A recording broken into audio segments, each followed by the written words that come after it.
hot dam na kichi tek lo thu naw pal lo thu pil lo ziak thui ke ya mi hot dam ta ten chu thei chian tak taku pute khat akum tam simta asung kwan te na hong gen mun simwa hong ho pi sak ve den cha ma bang hong han non loina on si san mok le piang thak lo chi ka thei ke wa ke le jing kar khat ka wa ho ang akyang ka batua pu na sung kwan ten hot dam lo hi khale chiwa ong o limpi dang kwan ke ve ka chi le amao ho pi amao hi piang thak lo a chi aman le sung kwan ten a ging ta ke lotela ele bang ting hi le amao tu hal lai zen bia kile nai zo e gele ki ho hi mim diam ka chi le ki ho ma ni le on che ka ki ho wa na piang thang ni mi mia na hin khwa ka chi le hi ka ji nei nia piang thak kai kha an chi ji nei nia piang thak kem lut song mo le ka chi le wai dan hi lo ka thei siam dan kha thong ma hi sing tang ka teng wa kho khat kai wa ka ji to ko bang taniam ka na ki ngai hin wa kanu te kya ka ji din on pi sakun ka chi le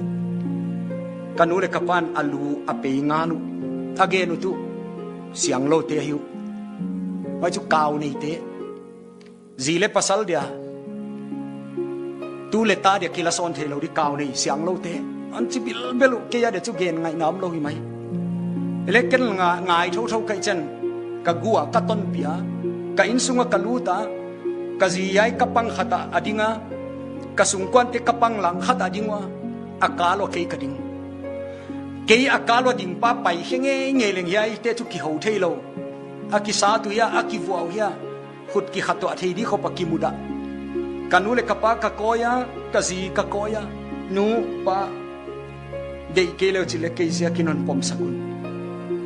kachia dei tua dei ke lo tel nawa ke sia kin tu ni tan ahon pom sakun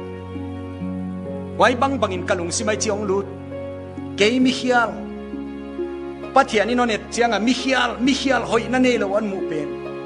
akyang nai che lo kai lai pathianin atapa jesu christ ama to ki kala hon sola wai jesu christan ken le kanai the ama pathiani le atapa jesu tanon nai the jesu zia ka pathian ta anahi kha kai chi wai nia thei so kai hon chia ka ki pang ma ya lungwan hoi nei mo pu ke le ka chia unau te ahi ma ahi tek lo thui ke ya lai siam lo thu le ke ya min jesu anei cha thei chian ma wahi